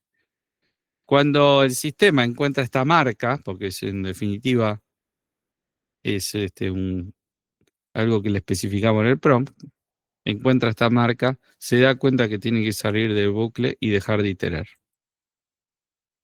Bueno, después tengo el caso acá de usando llamaindex, que es un framework que nos va a facilitar las cosas. Entonces, llamaindex, vamos a ver en un ejemplo donde voy a obtener voy a trabajar con herramientas parecidas, muy similares a las que tenía antes, pero las voy a definir como funciones de Python también. Acá configuramos a qué modelo vamos a llamar de Olama. Llama index me permite hablar con Olama, así que ya sabe a la URL que tiene que llamar, porque no deja de ser una API que está corriendo acá localmente. Tenemos todas las definiciones de herramientas. Esto puede ir a una base de datos, puede ir a cualquier lado. Ustedes arman las herramientas a gusto. Acá defino mi set de herramientas. Esta es la caja de herramientas que le vamos a dar al sistema. 4 herramientas. Recuerden que si le pongo muchas herramientas, esto se empieza a confundir. Acá armo el System Prompt. Acá ya no es tan parecido al anterior, un poco más ajustado a ejemplos que están dando vuelta y disponibles de llamaindex o de otro framework, también se pueden reutilizar. Y acá están todas las reglas. Reglas obligatorias, proceso, bueno. No puedes dar una final answer hasta que hayas recogido toda la información necesaria. Una herramienta a la vez. En cada paso solo puedes usar una herramienta. Bueno, porque puede pasar que el modelo me genera una sucesión de herramientas y las quiere llamar a todas juntas. Bueno, todo eso nos va a complicar. Entonces, por eso se le dan todas estas indicaciones. ¿Cómo se construyó esto? Bueno, pensando en el framework. Alguien construyó este prompt también específicamente adaptado a llamaindex y probado que funciona con llamaindex. Pero por supuesto lo puedo cambiar y tocar. eh, y en este caso van a ver que, a ver si lo veo por algún lado.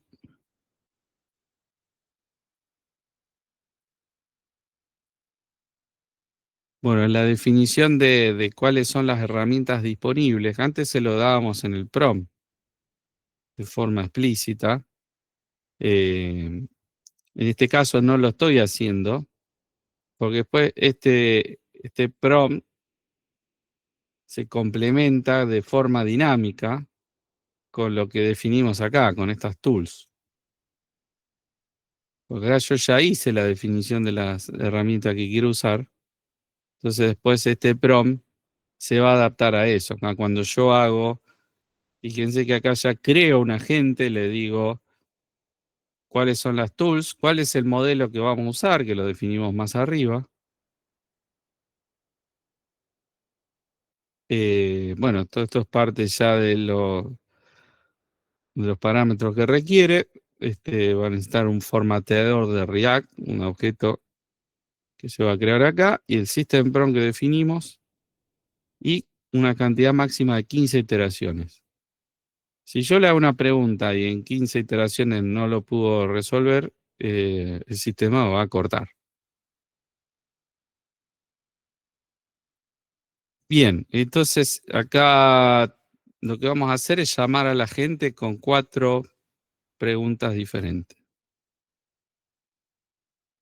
Lo vamos a, fíjense que todo este código, todo esto es el agente, es mucho más corto el código que lo que yo había hecho a mano. Lo hemos simplificado gracias a que estamos usando un framework. Bueno, entonces el framework cuando corre incluso me colorea acá la respuesta para hacer más claro la salida. Eh, Consulta 1, puedes contar un chiste, el sistema dice, te pone en la entrada, acá pone el pensamiento, lo pone en inglés, pero dice, el lenguaje del usuario es español, necesito usar una herramienta para responder la pregunta. Eh, Llama a la herramienta y acá, bueno, no estaba mostrando el chiste, no sé, nuestra action input lo deja así. No, action input es el parámetro que le pasamos, que no le pasamos, esta no necesita ningún parámetro. Obtener chistes se llama sin parámetros, por eso vemos esto vacío. Esta es la respuesta del chiste. Después dice, bueno, puedo responder sin usar más herramientas. Voy a usar el lenguaje del usuario para responder, ¿no? Como si se habla a sí mismo, ¿no? Se dio cuenta, porque internamente acá, esto es lo que pasa en los frameworks, hay un montón de cositas, prompts y cosas que están adentro que nosotros no vemos. O sea, es como que internamente está pensando en inglés, pero se da cuenta que el usuario pregunta en español y nos va a responder en español. Entonces acá está el chiste, que es la respuesta final. ¿Quién fue René Favaloro según Wikipedia? Bueno, acá me lo respondió bien. También, en este caso, llamó a la herramienta con este parámetro.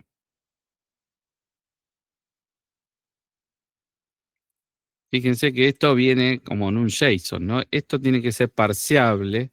Acá es clave, ¿no? Porque el modelo generó los parámetros para llamar a una herramienta y tiene que ser fácilmente parseable desde Python, porque si esto ya viene de forma rara, o solo diría René Favaloro, entre comillas, ya el sistema empieza a fallar. En algún momento le indicamos que esta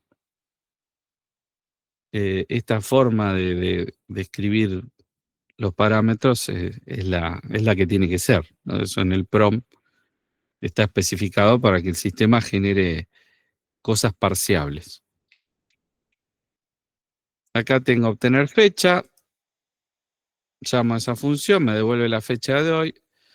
Ahora que tengo la fecha, necesito, pues la pregunta era obtener la fecha actual y calcular la suma de 2 números.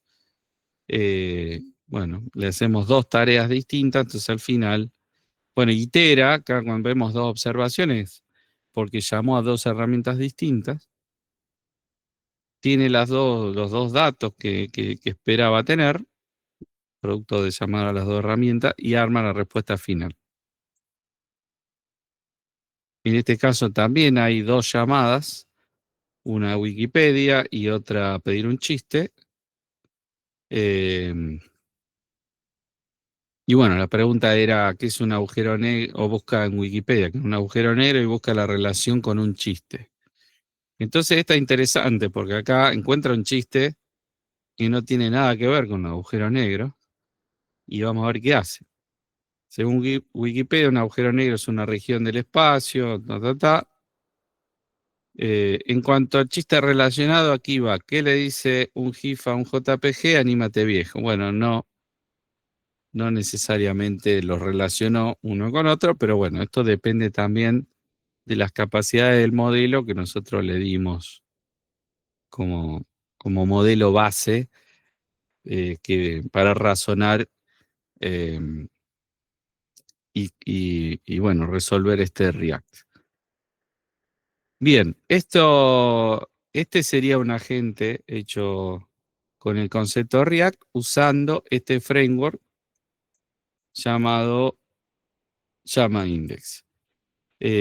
Otro framework posible es el LangGraph o LangChain, y hay muchísimos más, no sé, Crew AI,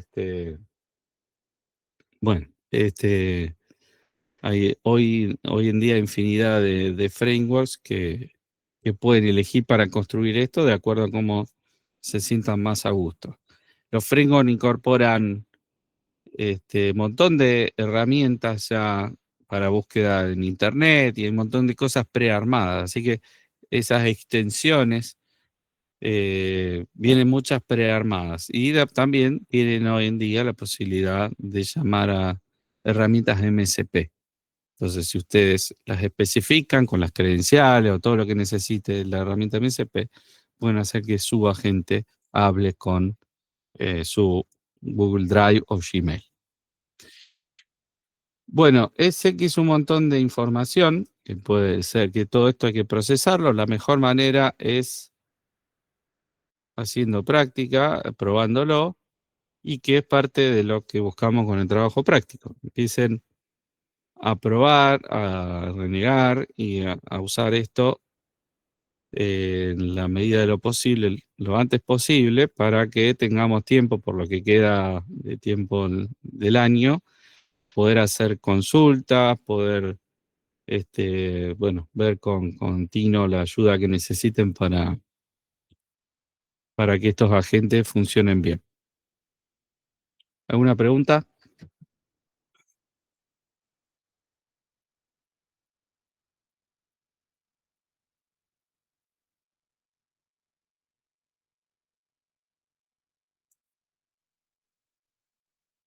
Bien. No, por ahora no. Bueno, cualquier cosa, nos dicen, nos avisan. Así que adelante con el trabajo práctico. Si se traban, tienen dudas, no dejen de avisar y los estaremos asistiendo en la medida de lo posible, que siempre que sean preguntas puntuales. Y bueno, el material, creo que está todo cubierto, está todo en los apuntes. Y bueno, hay de sobra también de material sobre Llama Index y demás, si es que se traban en algo. Puede ser que algo de lo que está acá, a lo mejor cambia la versión de la librería y alguna cosa que funcionaba deja de funcionar, pero bueno, nada que no se pueda resolver dentro del mismo Colab con la ayuda de Gemini o buscando la web. Bien, chicos, entonces si no hay más preguntas, hasta acá llegamos.